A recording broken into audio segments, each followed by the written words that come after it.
Welcome to ATR TV Telugu. Visakha Simhachalam Simhadri Appanna స్వామి వారి సన్నిధిలో సంప్రోక్షణ హోమం కార్యక్రమం పాల్గొన్న ఎమ్మెల్యేలు గంట శ్రీనివాస్, పంచకల రమేష్ బాబు, గణబాబు.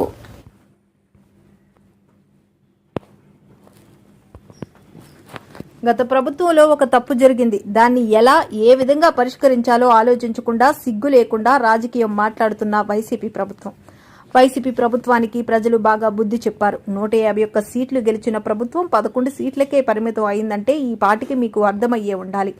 ఈ వైసీపీ నుంచి ఎమ్మెల్యేలు అందరూ కూడా జనసేనలోకి, టీడీపీలోకి చేరుకుంటున్నారు. మీరు ఏకాకిగా మిగిలిపోతారు. జగన్మోహన్ రెడ్డి భక్తులు మనోభావాలు దెబ్బతీసేలేగా దయచేసి రాజకీయాలు చెయ్యొద్దు. దేవుడు పెట్టిన ధూపదీప నైవేద్యంలో కూడా మీరు కల్తీ చేశారు. అడ్డంగా జరిగిపోయి ఇప్పుడు తిరిగి ఎదురుదాడు చేస్తున్నారు. దానికి నడిపారు. ఈరోజు నెట్లో చూస్తే కూడా అర్థం అవుద్ది. మన ఈ జంతువుకు సంబంధించిన ఎంత వస్తుంది, అది $1.5 లేకపోతే $1.5.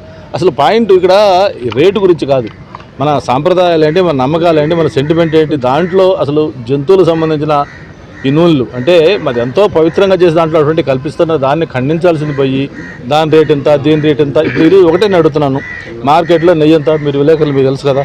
నేను నిన్న ఇక్కడికి వచ్చే ముందు సింహాచలం టెంపుల్ చెక్ చేసే ముందు అడిగాను, అమూల్ వాళ్ళని మాట్లాడాను. జగన్మోహన్ రెడ్డి దత్తపుత్రిక లాంటిది అమూల్ అంటే వాళ్ళు అడిగాము $640 సార్ కేజీ అన్నారు. విశాఖ డైరీ అడిగాను $600 సార్ అన్నారు. నేను పక్కన కనకమాలిఫ్లో అడిగాను $600 తీసుకుంటామన్నారు. అటువంటిది $340 ఇక్కడ ఈ టెంపుల్లో నెయ్యి సప్లై చేస్తున్నారంటే మనకి మార్కెట్లో దొరకంది వాడోడో ఉత్తరప్రదేశ్లో ఉండే ట్రాక్టరు లేకపోతే ఈస్కూడలో ఉండే ఒక వ్యాపారస్తుడు ఎట్లా తక్కువకి ఇవ్వగలుగుతాడు? ఇదేమన్నా ఇస్కాన్ సంస్థ లేకపోతే హరిరామ హరికృష్ణ లాంటి చారిటీ సంస్థ కాదు. మరి ఒక వ్యాపారస్తుడు ట్రేడింగ్ చేసేవాడు అతను లాభం వేసుకొని మార్కెట్లో ఉన్న రేటు కంటే 50%కి ఎలా నెయ్యి ఇస్తున్నట్టు కామన్ సెన్స్ లేకుండా ఇంకా దాన్ని సమర్థించుకుంటారంటే వాళ్ళని ఎవరు కూడా క్షమించకూడదు. అటువంటి తలతెక్క బుర్రలేని వాళ్ళందరూ కూడా ఏజీలకు పెట్టి ఈ ప్రభుత్వం నడిపించారు. సార్ ఇక్కడ ఆల్రెడీ ఆ రోజు తనిఖీలకి అనేది అఫిషియల్గా రిపోర్ట్ అది. బట్ ఈలోపు మనం ఆ రోజు నెయ్యి నేను కూడా జస్ట్ టేస్ట్ చేశాను. మనం ఇంట్లో కూడా నెయ్యి తింటుంటాం కదా, చూస్తాం. నెయ్యి తీసుకుంటే రుచి కానీ ఆ వాసన కానీ అవన్నీ మనకు అర్థమవుతూ ఉంటాయి. ఆ టిన్లో నుంచి శాంపిల్ తీసి నెయ్యి ఏదైతే ఫుడ్ డిపార్ట్మెంట్ వాళ్ళు వచ్చారో ఆ శాంపిల్ తీసుకెళ్తే నేను కొంచెం టేస్ట్ చూశాను. అది బ్లాండ్గా ఉంది, రుచి లేదు, వాసన లేదు, ఏదో ఆయిలీగా ఉంది తప్ప అసలు నెయ్యిలాగా లేదు. కాబట్టి లడ్డు కూడా చూస్తూ ఉన్నాం మనం, అది ఎక్కడ ఫ్రెష్నెస్ కానీ ఆ రుచి కానీ ఏమి ఉండలేదు. కాబట్టి డెఫినెట్గా అది అడల్టెడ్, అంతవరకు 100% పక్క. $340 ఎవడు మామూలు స్వచ్ఛమైన నెయ్యి ఇవ్వలేడు. కాబట్టి దాంట్లో ఏం కలిపారు, ఏదో డాల్డా వనస్పతి ఇటువంటి అయితే అదొక రకమైన నేరం. కానీ మొన్న రిపోర్ట్లు ప్రాథమికంగా రిపోర్ట్లు వచ్చినట్టుగా అది గొడ్డుకు సంబంధించినవో లేకపోతే పిగ్గుకు సంబంధించిన ఉన్నాయంటే మాత్రం అది నిజంగా క్షమించండి. అంటే నివేదిక వచ్చిన తర్వాత వాళ్ళ మీద డెఫినెట్ అందుకే ఇప్పుడు కాదు మా ఇప్పుడు అందుకే కాదు ఇప్పుడు సిట్ డెఫినెట్గా ఉంటుంది, సప్లై వాళ్ళ మీద ఉంటుంది, ఆ సప్లై ఫైనలైజేషన్ ఉంటుంది. అందరూ దాంట్లో ఎవరు బాధ్యులు ఉన్నారో డైరెక్ట్ ఇండైరెక్ట్ సంబంధం అందరి మీద ఖచ్చితంగా చర్యలు ఉంటాయి. ఇప్పుడు అందుకే దీని మీద ఒక సిట్ వేశారు. సిట్ అనేది ఒక దానికోసం ఈ పర్పస్ కోసం దీని మీద పూర్తి స్థాయిలో ఎంక్వైరీ చేస్తారు. చేసి దానికి ఎవరు బాధ్యులు వాళ్ళు డెఫినెట్గా యాక్షన్ చేస్తారు. త్వరలోనే నిజానిజాలు బయటకు వస్తాయి. అలాగే ఉప ముఖ్యమంత్రి గారు అయితే మరీ కొంచెం ఎక్స్ట్రీమ్గా ఆయన ఎమోషనల్గా దేవుడు అంటే భక్తి కాబట్టి ఆయన ఎప్పుడు నిత్యం దాంట్లో ఉంటాడు కాబట్టి ఆయన ఒక ప్రాయశ్చిత్త దీక్ష దాదాపు 11 రోజుల పాటు ఆయన స్వయంగా ఆ దీక్ష చేస్తూ మొత్తం తిరుపతి కొండకి నడిచి అక్కడ దేవుడి దగ్గర మొక్కు తెచ్చుకుంటారని చెప్పని ఆయన చేస్తూ ఉన్నారు. ఆయన దీక్షకు మద్దతుగా ఈరోజు రాష్ట్ర వ్యాప్తంగా కూడా జనసేన ఎమ్మెల్యేలు కావచ్చు, మిగతా సపోర్టర్స్ కావచ్చు, అందరూ కూడా కావచ్చు, వాళ్ళందరూ ఆ దీక్షకు మద్దతుగా ఇక్కడ ప్రాంతాల్లో కూడా దీక్షలు చేస్తూ ఉన్నారు. ఇవన్నీ కూడా ఏంటంటే ఏదో న్యాచర్ చేసిన దేవుడు చేసినవి కాదు, కేవలం పాలకులకు చిత్తశుద్ధి లేకపోవడం వల్ల చేసిన ఇది.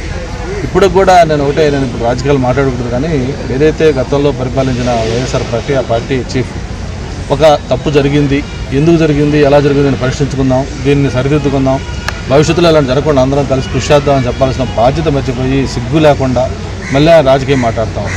ఇది అది కాదు, అది కాదు, మేం కాదు, గతంలో జరిగింది అంటే అసలు ఎంత ఇర్రెస్పాన్సిబుల్గా మాట్లాడుతున్నాయంటే అతను ఒక పొలిటికల్ పార్టీ నడవడానికి కూడా మోరల్గా అర్హుడు కాదు అనిపించే విధంగా ఈరోజు మాట్లాడుతూ ఉన్నాడు.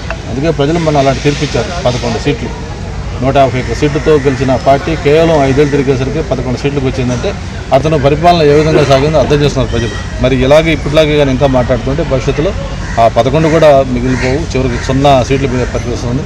ఓ పక్క ఆయన పార్టీ నాయకులందరూ కూడా పార్టీ వదిలేసి జనసేన, తెలుగుదేశం, బీజేపీలో చూస్తూ ఉన్నారు, చేస్తూ ఉన్నారు. చివరికి ఆయన ఏకాగ్గా మిగిలే పరిస్థితి కూడా వస్తుంది. అందుకే నేను ఒకటే కోరుతా ఉన్నాను, ఎప్పటికైనా సరే ఇది రాజకీయాలకు సంబంధించిన అంశం కాదు, భక్తుల మనోభావాలు, మన సెంటిమెంట్, దీంట్లో రాజకీయాలు దయచేసి చేయొద్దు. ఇది ఎంతో బాధాతప్త హృదయంతో చంద్రబాబు నాయుడు గారు ఆ రోజు ఒక సమావేశంలో దీన్ని చెప్పాల్సి వచ్చింది. అంతే తప్ప ఇది రాజకీయం కోసం కాదు. ఇప్పుడు కూడా ఇది అందరూ పార్టీలకు అతీతంగా అందరం కూడా మన దేవుడి యొక్క గౌరవాన్ని కాపాడే విధంగా, భక్తిని పెంచుకునే విధంగా, మన సెంటిమెంట్ దెబ్బతినకుండా దీన్ని ఎలా గౌరవప్రదంగా ముందుకు తీసుకెళ్ళి ఆలోచించి అలా చేయాలని చెప్పి కూడా మరొకసారి కోరుకుంటూ, ఏదో రోడ్డు వర్కో లేకపోతే బిల్డింగ్ వర్క్లో సిమెంట్ ఒక పాలు తక్కువైంది, లేకపోతే గ్రావెల్ ఒక పాలు ఎక్కువైంది, లేకపోతే కంకర తక్కువైంది అంటే అర్థం ఉంది, కొంచెం అర్థం చేసుకోగలం. సొసైటీ అట్లా అయింది. కానీ దేవుడు పెట్టే నైవేద్యం, ఆయన గర్భగుళ్ళకి ఇచ్చే దీపాలు, వాటిల్లో కూడా కల్తీ చేస్తున్నారంటే ఇది క్షమించరన్నారు. అందుకే ఈ సంరక్షణ కార్యక్రమం, దీంట్లో రమేష్ బాబు గారు అలాగే గణబాబు గారు అందరూ కూడా పాల్గొని ఆ సంరక్షణ కార్యక్రమం అలాగే శాంతి హోమంలో పాల్గొనడం జరిగింది. ఆ దేవదేవుడు అందరినీ క్షమించి మరి అందరికీ కూడా మంచి కలిగించాలని శ్రీ వరాహ లక్ష్మీనరసింహ స్వామి దేవస్థానంలో ఈ సంప్రోక్షణ కార్యక్రమం ఇప్పుడే దిగ్విజయంగా పూర్తి చేశారు. మనందరికీ కూడా తెలుసు, ఏదైనా సంపూర్ణ గ్రహణాలు లేకపోతే ఏదైనా అనుకొని అపచారాలు పొరపాట్లు జరిగినప్పుడు సంప్రోక్షణ కార్యక్రమం ద్వారా దేవుని సన్నిధితో పాటు ఈ పరిసరాలంతా కూడా శుద్ధి చేసి మనం చేసిన పాపాలకు పరిహారం ఆ సంప్రోక్షణ కార్యక్రమం చేస్తాం. దురదృష్టం ఏంటంటే కొన్ని న్యాచురల్గా జరిగే ఉంటాయి గ్రహణాలు, అటువంటివి అవి మన చేతిలో ఉంటాయి. కానీ గత పాలకుల తప్పిదాలు వాటా పాప పరిహార్థం ఈరోజు సింహాచల దేవస్థానంలో ఈ సంరక్షణ కార్యక్రమం చేయాల్సి రావడం నిజంగా చాలా సిగ్గుపడాలి, బాధపడాల్సిన విషయం. ఒక్క సింహాచలమే కాదు, మొత్తం రాష్ట్ర వ్యాప్తంగా ఉన్న అన్ని ఆలయాల్లో కూడా ఈ కార్యక్రమం చేయడం జరిగింది. అలాగే ఒక శాంతి హోమం చేసి జరిగిన అపచారాలని మన్నించమని చెప్పి కూడా కోరుకుంటూ ఈ కార్యక్రమాన్ని వేద పండితుల సమక్షంలో శాస్త్రయుక్తంగా చేయడం జరిగింది.